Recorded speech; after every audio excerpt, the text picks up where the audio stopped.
Okay, let's get this meeting back and going. And the next item on the agenda is going to be a Plum Island Point erosion presentation by Mike Morris, the chair of Storm Surge. Okay. Well, thanks for waiting this long to hear what I have to say. So I'm with the group Storm Surge in town, and our goal is to make our communities aware of sea level rise issues and climate change, and have us all be better prepared for the changes that lie ahead. I got involved in studying erosion at Plum Island when my wife was a selectman back in the mid-2000s, when the problem really first started to rear its ugly head, so to speak.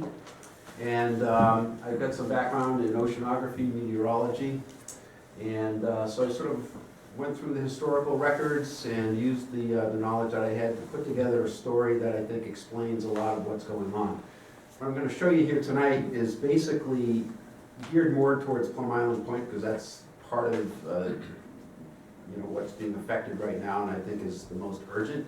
But I'm going to just start off the program to get us sort of all on the same page and understanding some of the dynamics that go on there. I'm not going to spend a ton of time on it, but I think you need to know where the sand is moving and what forces are involved in terms of maintaining that sand migration. So I'll get started right now. Okay, here we go. So the reason I have a background in oceanography and meteorology is because I'm a lifelong surfer, been one since I was age 11. And as I've gotten older, I've discovered that I'm not as fit as I used to be, and so it's become my quest to harness a lot of the currents that are out there to help me get out and also get back in. This is a picture of my son riding a wave on, not this past Thanksgiving, but 2 Thanksgivings ago. And we were a half mile out to sea. And to be able to get out there, spend an hour out there in those kinds of waves, and then get back in, took some knowledge of currents. And this is a sort of a thing that, knowing where the bars are, where the water's flowing, being able to identify currents from standing on top of a barrier dune is kind of a critical thing. So I feel as though I'm sort of a human buoy out there on Plum Island a lot of times, and I'm actually living some of the things that I've learned. So this is an aerial shot, and for most people this is a nice beach, but what I see is I see water moving, and in the red arrows, the water is moving in towards the beach, and the yellow arrows are the water trying to find its level back out to sea. And it's those yellow arrows that we use to get out and move over to different sandbars and so forth, and the red arrows are areas where we'd be riding waves. But those are some of the things that I look at. So Plum Island is a wave-dominated beach. I don't think anybody will argue that. And really, to understand what's going on down there, you need to know a little bit about the waves that we have at Plum Island. And this is a wave rose supplied by the Army Corps. And basically, you can visually tell that most of all of our wave energy comes from the east and southeast. And when you talk to a lot of coastal geologists in New England, they'll say, oh, well, everything's moving south because of the northeast waves. Well, northeast waves really occupy a very small part of that chart. And one of the things that's really not acknowledged in a lot of the science is, if you look at these east and southeast vectors in this green, these are 1 to 2 meter waves. Waves coming from the east and southeast are typically longer period waves. And I'll give you an example. If you have a 1 to 2 meter wave that has a period of 17 seconds, that will be a 3 to 6 foot breaking wave when it shows up. Excuse me, let me back up again. I'm getting my feet and meters mixed up. A 2 meter wave will is a 6 foot wave, but if it has a 17 second period, will be a 12 foot breaking wave. And there's a ton of energy in that if you don't acknowledge this part here, and you only think that the big waves come from this little bit up there, it's going to really skew your thoughts about where everything is moving. So this storm should be familiar to everybody because this was the storm in March of 2013 that caused a lot of the houses to fall in. And if you were standing on the beach, you notice that the wind was blowing from the northeast, and you made the assumption that all of this wave energy was coming from the northeast that day. But when you reference the buoys, and you look at this storm, there were actually a few things that were going on. One, there was this storm that's outside of the picture here, but this is just a fringe of its circulation that was sending in already a pretty big swell from the east. That swell merged with the wind field of this big circulation, and also those waves, to really make for a really huge swell that came in from well offshore. And when you look at the pictures from that storm, it's pretty clear that those waves were coming in from the southeast. And then when you go to the buoy on Jeffrey's Ledge, it was 15 feet at 15 seconds, coming from the east-southeast. And those waves at that period made for 20, 25-foot breaking waves, which is why we had such a problem in that March storm.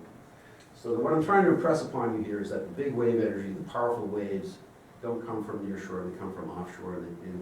And where the fetch is to our east and southeast. And so that wave angle of approach is what governs our sand migration. So why is that important?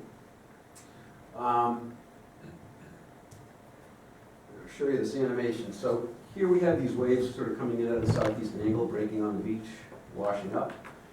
And I don't know why they chose this baby sea turtle as their point of reference, but it's washing back and forth in the waves. But you can see how that angle of approach creates this longshore drift where it's moving the object and whatever sediment is suspended off to the right of the screen. So if we were facing Plum Island and we got waves coming in from the southeast, it's going to move sand north. So this is reflected in what I experience as a surfer. So if we've got a swell coming in from the east and also maybe a little bit from the southeast, if the tide's coming in and the waves are small enough that they're not breaking on the outer bar, we get this near-shore current that rides north along the beach like that. And it also transports sand in that direction. If, on the other hand, the waves are a little bit bigger or the tide's really low, to the point where the waves can actually crest over the outer bar, you get this strange reversal of currents. We still get this northerly flowing current, but we get this reversal that happens offshore. And I experienced that on my surfboard. It was really baffling to me. Like, why do I, when I get in the water, I drift north, but as soon as I get 75 yards offshore, I'm drifting back towards the reservation? And the reason that is simple physics. When waves are breaking over this outer bar, they're pouring water into this deep lagoon. And this water is piling up above sea level, and it wants to find its way out. It can't flow out against the jetty. It won't flow back out over the bar if waves are breaking and pushing water back in. So what it does is it rides along the inside edge of the bar until it finds a deep spot, and then flows back out. Why is that important? Because what it does is it changes the migration of sand offshore from north to south.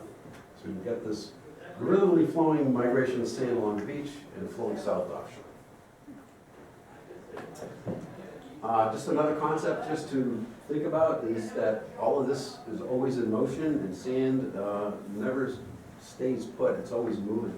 It only gives you the illusion that it's a stable shore. And from my research, this is what I've come to conclude relative to the sand movement on Plum Island. So the day-to-day wave activity basically drives the sand north along the beach. And this is really from maybe the center of the refuge to the north. South of there, it's a whole different ballgame because of the effect of Cape Ann, and we'll get into that because we're going to focus on northern Plum Island. Now, when the jetty, if the jetty were not there or if there's a breach, the sand actually flows to Plum Island Point. Along the way, some of that sand gets stored in the barrier dune, some of it gets released back into this transport mechanism through storms. But ultimately, when the sand ends up in the river, it gets cast back out to sea. So what happens with the sand once it's out there? Well, when we get big enough storm waves or groundswell, it starts pushing that sand back to shore, and it helps to actually build up that offshore bar system. And then we've got this southerly migration off the bar, and then we have these little transverse bars that spawn off of that and deliver the sand back to the beach. So that's basically the circulation of that system when it's in balance. when you start throwing groins and jetties and you start dredging, you start throwing monkey wrenches into the system and you start creating imbalances. And all of the erosion that we've had along Plum Island has been as a result of our man-made interventions. So I just want to get on the same page about groins and jetties, because I talk to a lot of people and they use the term interchangeably, but they're actually different structures and they do different things, even though they are basically rock walls. Let's talk about groins. So if you're standing on Harvard Way and you're looking south, there aren't any groins because you're looking at the refuge. And the beach basically has kind of a fairly even contour. And that's pretty typical, and it gives you the illusion that there really isn't any sand migration going on here, but really sand is moving along that shore, it just doesn't seem like it is. And groins are built perpendicular to the beach, basically to trap that moving sand, and they're typically built in front homes so that a house could have a larger beach in front of it by trapping some of that sand that's migrating along. So if you look at this animation, I'll show you how that works. So here we have this beach right here, call this the water, and we have our angled wave approach, and it's going to move the sand to the left of the screen, which would be north along Plum Island. So let's plunk a groin down in this and see what happens. So you see the sand stacks up on what would be the south side of the groin, but on the other side, it continues to migrate away. And until that sand can either overtop the groin or work its way around the edge, it won't fill this void here. And that's a basic pattern we have on Plum Island. More sand here, a little bit less here, even less on the other side, when you have a succession of groins. Now let's talk a little bit about the river jetties. Why do we have them? A normal river delta has a whole bunch of inlets. When the water flows down to the coast and wants to merge with the sea or lake, it kind of fans out. And if you get up on a plane and you look down at the Merrimack River inlet, it kind of looks like that, right? I mean, you have our current river mouth, we have an old abandoned inlet, and we have areas here where they think the river used to flow out through the Plum Island River and maybe used to wash over towards Salisbury many thousands of years ago. But what we've tried to do is really stabilize and control this inlet. And we built, in the 1800s, some walls here to try to funnel all this water out through that river mouth. What was actually more effective were these two causeways that we built on either side of the river basin here. So those act like real dams and prevent the river from flowing out over the marsh during flood situations. And then we built the river jetties basically to keep that river mouth in one location because it used to really like to swap between these two areas. And because we built all this infrastructure around that, we created a somewhat stable area, which we now inhabit with 1,200 homes. But if you talk to coastal geologists, putting a community right in the middle of a river delta is probably the most unstable thing you could possibly do. It's such a changeable environment, and, but that's what we got. You know, that's the infrastructure that was built. We've got houses there. Now we got to figure out how to make it work. So, groins are never jetties, but jetties can behave like groins. So think about that for a second. So this was the groin field back in the 60s. See the sand stacking up behind them, as you would expect. The sand's migrating north, it's going to stop at those groins. But the jetty itself acts as what's known as a terminal groin. It's basically the end of the line. It catches all of the sand that makes it past these groins. And in doing so, it builds up this beach and makes it wider. Now, one interesting thing you might want to know about how this jetty trapped sand is the original shoreline back in 1851 was basically Northern Boulevard, and the jetty was first constructed by attaching the base at 63rd Street. So if you dig it down deep, you're going to find some rocks underneath the sand there. And the first leg of the South Jetty basically created this shore. The sand migrated north, and it stopped there. And then when it filled up this leg here, it would start to flow around and into the channel, and it also started to build this area of the point, and that's where these extensions were added on to try to contain that. But what would happen periodically over time is you'd get degradation of the jetty itself, and it would pass sand to the point, and that's why you have this beach area inside there. Thing is, you know, we built houses where there used to be 25 feet of water, and the ocean keeps wanting to reclaim that, so this is a constant battle. So I want to focus on this South Jetty breach, because that's really been sort of one of the dominating things as to why we've had erosion down in this part of Newbury. You wouldn't think that something as small as that was, that far away, would have an effect, but it does. So how did that breach develop? Well, you get waves basically smashing on those rocks day in and day out. Ocean is relentless. 7,200 waves in 24 hours will smash along that jetty. And over time, it starts to move those rocks around. And what happens is it transports sand off of the ocean beach and dumps it in the river. And then during storm events, you get bigger wave activity washing sediment through and also dismantling those rocks even more. And once the breach was really going, the tide even started to flow in through the breach. And even small wave action would put sand into suspension, and the tide would carry this plume of sand with it and deposit it in the river and along Plum Island Point. And what we would end up with is this big overwash fan of sand being passed through the jetty. So what happened with this sand? Well, basically, sorry about this. I just want to give you an idea of the volume of sand traveling through that breach. March 2010. There's the breach. We didn't have a lot of good groundswell activity that year, and so the sand actually didn't really build up so much. And you really can't even recognize that the breach is there, but it's there. So we did have one wave event. Let me back up a second. So this is inside the river area now where we're actually experiencing the erosion, and this was the first time I saw this part of the jetty start to emerge, just because it wasn't passing enough sand through the breach that winter. We just didn't have the right waves.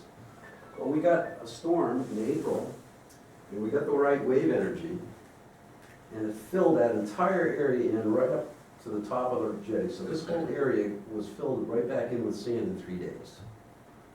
And I just did some quick calculations and estimated it to be about 40,000 cubic yards of sand flowed through that breach in 3 days. So that's quite a sand pump that's working there when it's working. And so that's part of the challenge of stabilizing the shores.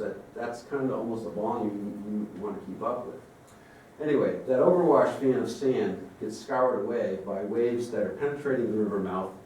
They reflect off of that overwash fan. You can see all the sand that's carried in this wave, and it carries that sand all the way down Plum Island Point. And that's how it builds the beach down there.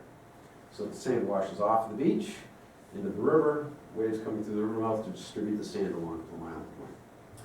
I want you to think about erosion and accretion. You can't have one without the other. If you have erosion, you're going to have accretion somewhere else. It kind of gives you an idea of where sediment is moving to. So if you have erosion, you got to say, okay, where is the shore accreting? And that gives you some clues. So this next series of graphics, I want you to just kind of key in on these things, and I will walk you through it. So I want you to notice how Plum Island Point grows during this period, while the ocean shore actually shrinks. I want you to watch the offshore bar system grow southward over time, and how an erosion hotspot along the ocean beach follows that southward expansion of the bar, and that has to do how it's altering wave energy. And then near the end, we watch how Plum Island Point starts to erode after dredging and jetting repair. So we'll start off with the shoreline in 1995, and the red line is actually the shoreline of 1992 as a baseline, and you can see the shorelines are fairly similar. So we move ahead to December 2001, and you see that this depression has formed right inside here. We also see that the point actually grew quite a bit in that period of time. And offshore here, it's hard to see, but this is where the bar actually terminates. And so what you get is wave refraction around the bar. There's a steeper angle of wave approach in here, and it basically is forcing the sand north. at a faster rate, and that's why you get that erosion hotspot. So we move on to 2003. You see the point growing even further. You see this erosional hotspot growing deeper and also extending closer to Plum Island Center. We move up to 2005. We see this bar growing bigger and shallower to the south. This erosion hotspot moving even further south, now interacting with the center groin. Look how big the point is getting out here. 2007, this is when the point was at its largest size. And you can see the big erosion void here, how large this bar has grown. So let's talk about erosion and accretion. Losing sand here, gaining sand here, gaining sand there. That supports that theory of mine about this being a circular migration of sand. Moving on to 2008, still got a pretty large point up here. Can't really see the bar because of the way this picture is, but definitely a problem still at the center. But now this bar system is starting to merge with the shore, starting to deliver sand here. But it's also grown even further to the south, and you can start to see the erosion hotspot transitioning down towards Annapolis Way. Again, mirroring the southern extent of this bar. A few slides back when I talked about the 40,000 cubic yards coming through. This date I don't think is correct. This says it's December, and I typically verify all of these Google Earth images with things I've known have happened in the neighborhoods and some of the pictures I've taken of the shore. There aren't any boats moored in the basin in December. And what I saw along this part of the beach in this bar wasn't there in December. I think this is really August before it was dredged. But what I wanted to bring to your attention here is all this sand that's sitting in the nearshore shallows inside the jetty. And that wave energy was lacking and now pushing sand through the breach, and that's why we ended up with that bit of erosion that happened there just before they actually dredged. But you can see when the right swell energy came through, it was definitely an overwash there. Okay, so now we're moved on to 2013, and we've dredged the river, and we've also started to repair the jetty breach. We still have the erosion hotspot to the south, but you notice that the point is starting to recede. We move on to 2014. Southerly extent of the bar is still off of this Annapolis Way area, still creating problems down there. Center is starting to recover, but we're losing quite a bit of sediment up north. This is beginning of the summer of 2015, and you can see that the shoreline is very close to the 92 shoreline we had. It's receded quite a bit. Center is expanding, northern part of Plum Island is expanding, but still not up to the 1992 shoreline that we had. And I'm just going to zero in on the point, and we're going to start off in 2007, where it was the largest. Again, that red line is the 1992 shore. I'm going to outline the 2007 shoreline for your reference, and we're going to cycle through this. 2010, then we dredged. And this is what dredging did.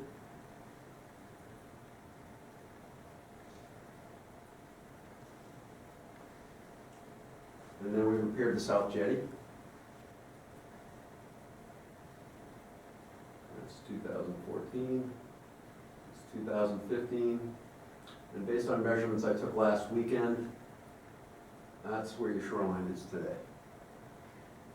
Now, I did a spreadsheet, I did a bunch of calculations, and wanted to give you some numbers on this. So I did a square acres calculation of the beach, and in the 3-year period, it's actually 2.5 years, it lost 7 square acres of beach up there on the point. That averaged out to 100 feet a year for that period. Between the streets of 67th and 77th Street, that's the area that's eroding the quickest.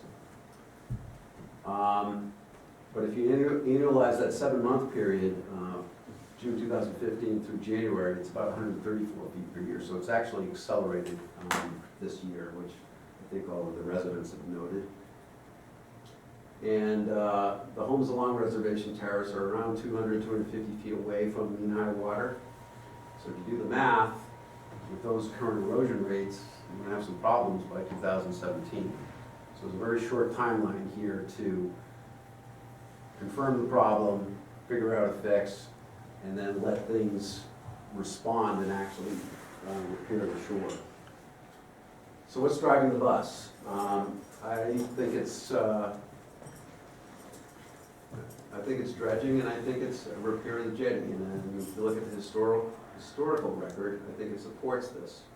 So why would dredging cause a problem? Well, the shoreline and the land above the water is all one piece. So if you cut a hole underwater, even though you don't see it, well, the shore becomes unstable and it wants to drop some of its slope into that channel cut.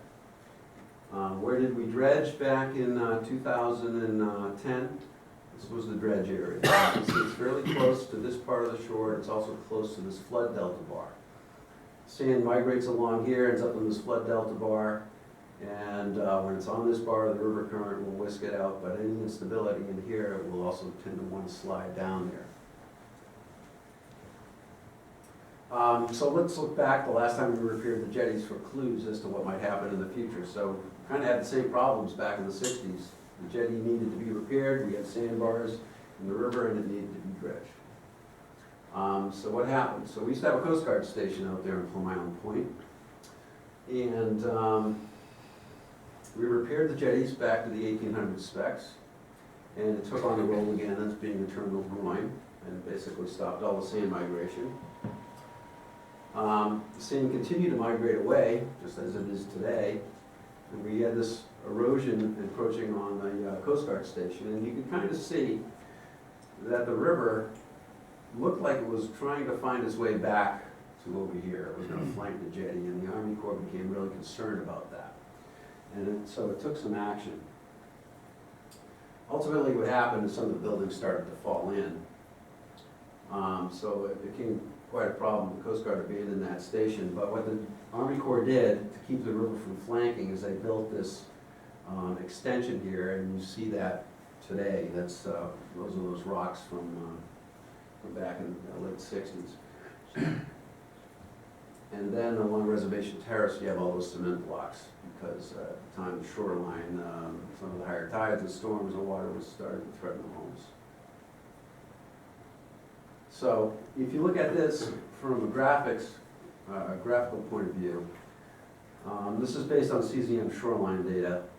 You had pretty much a slowly growing shore from the early 1900s, and there were probably some dips. I had to do some interpolations on the data points in between, so there were probably some jogs along the way. But basically, it was a net increasing shoreline. And then suddenly, in the 60s, we had a rapidly plummeting shoreline. And so what happened? Well, we repaired the jetties. And you can see there's a little bit of a lag time, right? You repair the jetties in 1960, but it's not until really 1962 that all of a sudden things start turning around. And you start to see that even today, is that you do something and it's a year or two before you actually see the effects. We started dredging the river. And these are all the dredging events and the quantity of sediment that was dredged. And they dredged 1.6 million cubic yards of sediment in a roughly 30-year period. And sometimes they even dredged biannually. So there seems to be a pretty good correlation between erosion along this part of the beach and those two activities. Now this is the shoreline change, and I did this in square acres, which I was able to measure using Google Earth Pro from 1992 all the way through today. And what you can see here is the beach started out at about 33 square acres, started to expand, then all of a sudden dropped, and started to rebound, and there was a setback. And then it grew to that massive size in that period between 2005 and 2008. And then it started to taper, and it's really started to drop. So what happened here? Well, we started to, we did some dredging, back in those times. So those 3 dredging events reversed this shoreline growth trend and made the beach actually erode. Then we stopped dredging for 3 years, and the shoreline started to rebound. But then we dredged again. And a few years down the road, we got this reversal in shoreline growth. Then we didn't dredge at all for this whole time period until about here. But as you saw, you know, the shore was already starting to erode a little bit, and I think it had, as I said before, partly due to the wave energy that wasn't passing sand through the breach to keep the shore replenished. But that's when we repaired the jetties. And then you can see it's been a fairly accelerated process of erosion since then.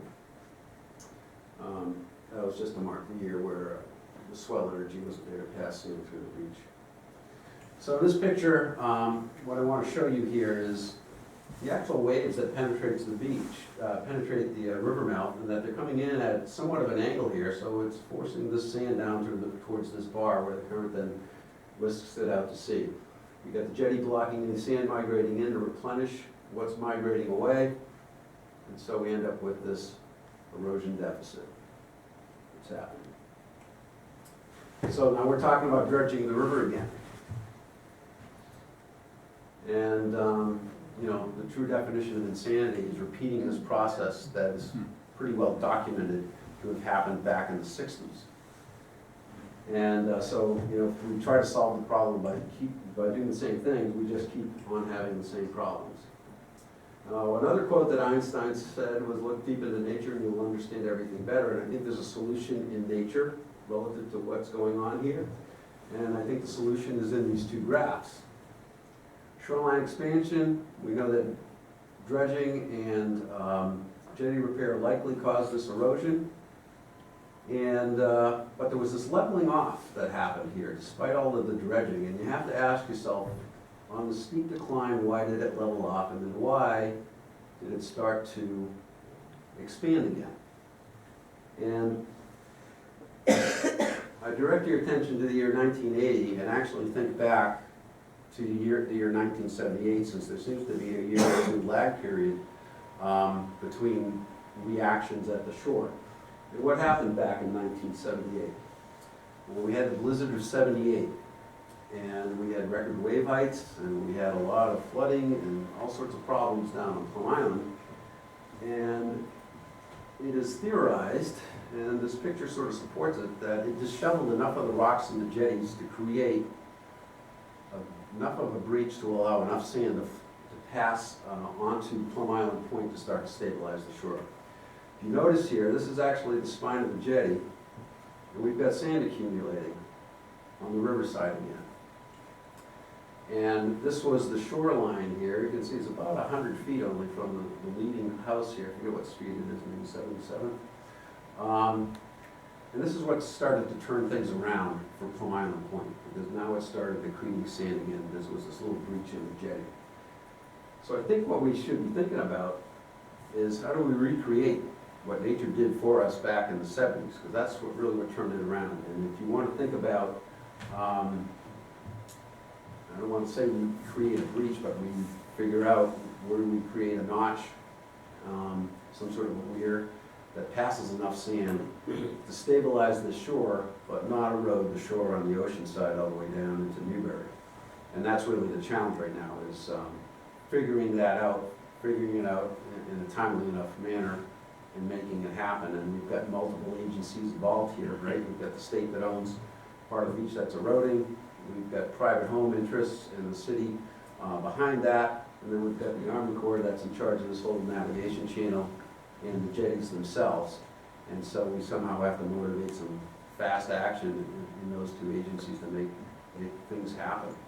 But I think, you know, this is, I feel fairly confident that this is what the issue is, because of, well, those graphs can prove correlations and not cause and effect.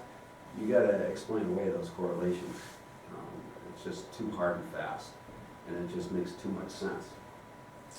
So that is really the conclusion of my presentation, and I hope that maybe answered some of your questions and maybe reinforced some of your fears. But I'll have to leave it up to you guys for the next steps and politically to address what needs to be done. Yeah, well, the MRBA is discussing this with the Corps and everything. Well, they're part of it, they're on the MRBA. Do we have any questions or comments, or? It just seems to me that if the decision is to create a hole in the jetty, let's say, just call it a hole or whatever, someone needs to be very clear on the engineering of that, so that is, you don't have the erosion on the beach, the ocean beach that we've had.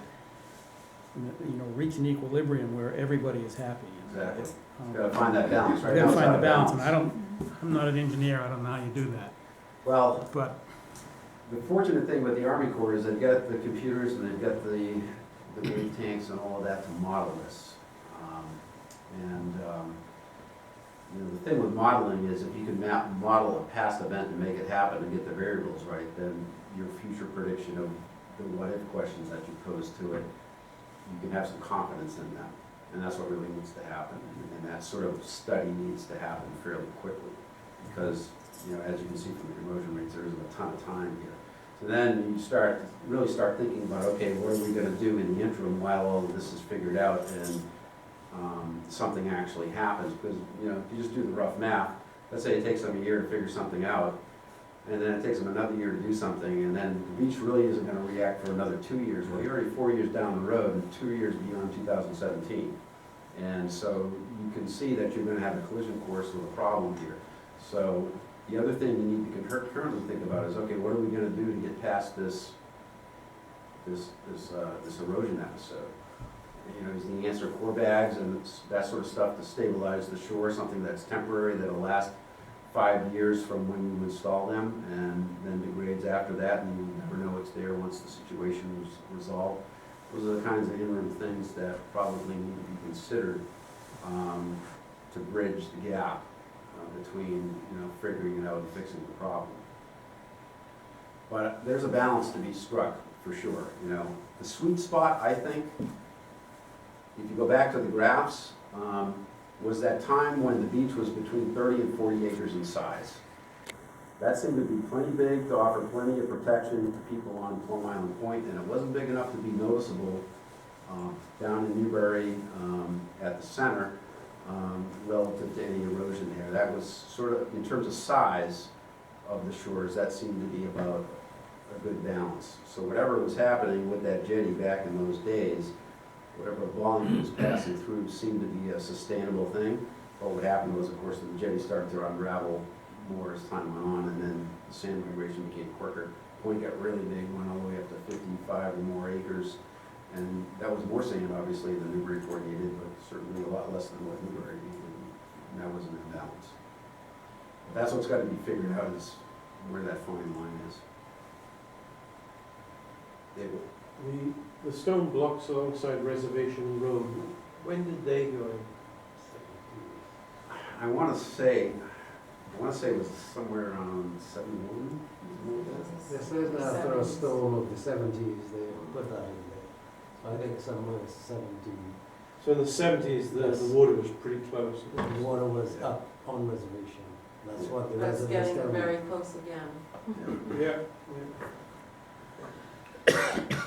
And if you did a breach or an artificial breach, I mean, do you think it could be clever enough where it's an artificial breach where you could adjust the size so that you could play with it?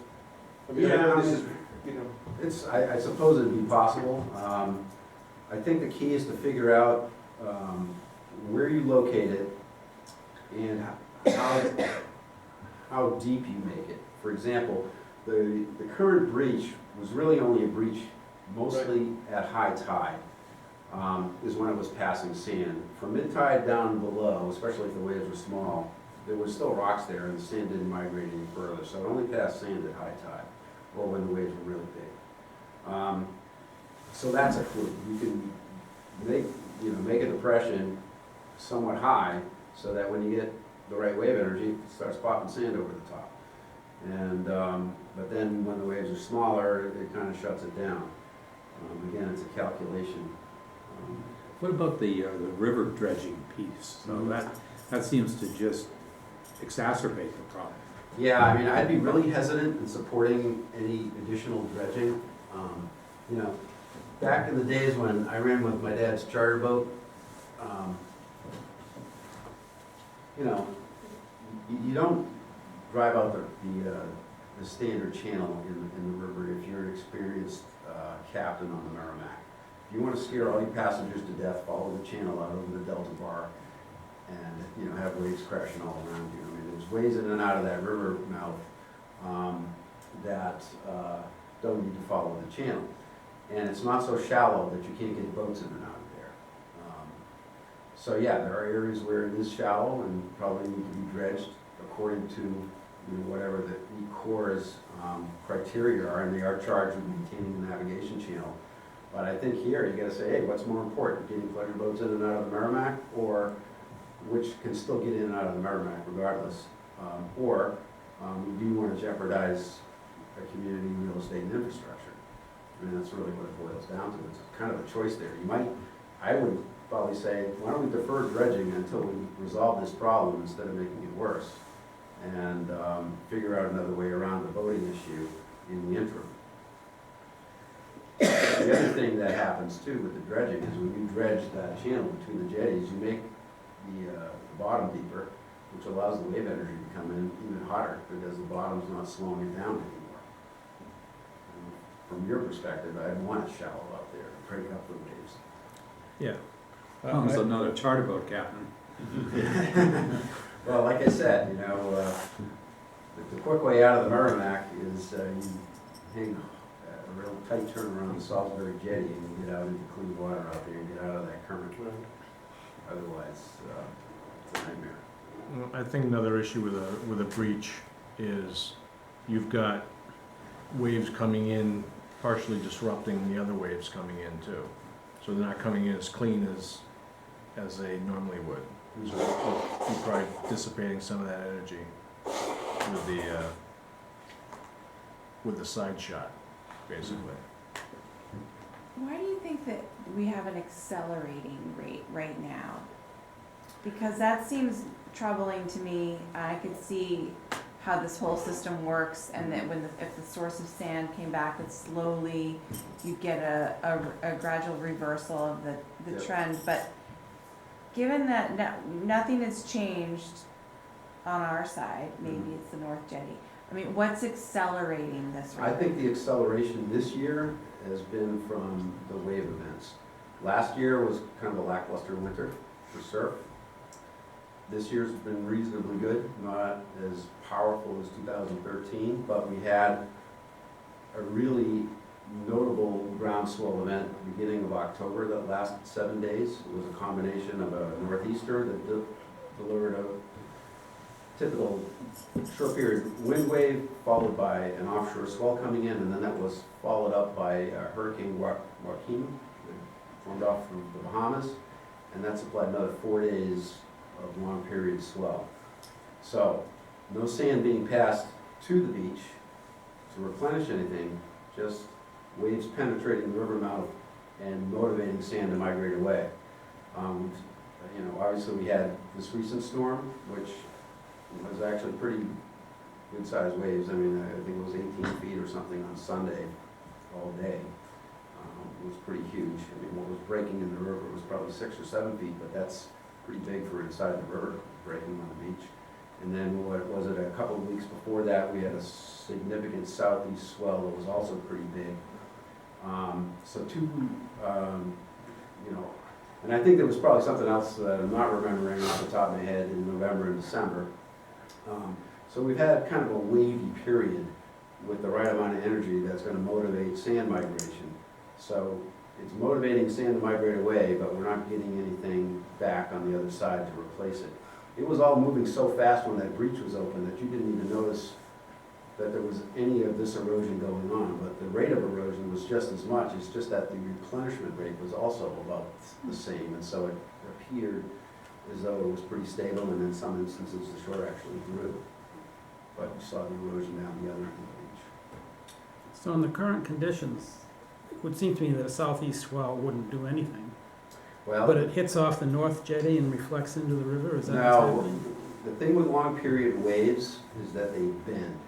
One end of the swell latches onto a sandbar and that thing pivots all the way around like this.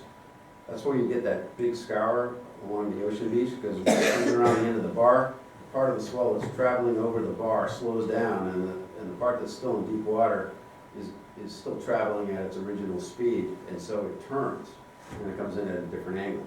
So ground swell is really weird that way. It'll, like when I surf down in the Caribbean, you get a swell coming down from the north, and you can still ride that swell on a beach on the south side of the island, because that swell wraps all the way around and breaks on the south side of the island.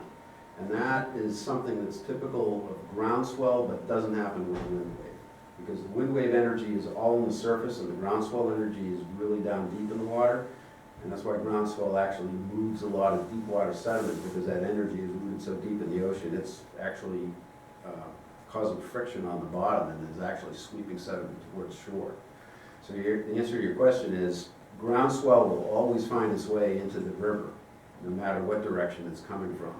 And in fact, when we used to have our boat moored at the bridge marina, in certain storms, you could detect, you could sit there and count the periods of the waves, that's how you knew it was a ground swell. Every 12 seconds you get this surge, and that was ground swell making it all the way up the river. Of course, reduced in height because of all the friction it's encountering on the way up, but, it's still penetrating that far, upriver. So they find their way in. It's not so much a reflection as it is just wrapping in.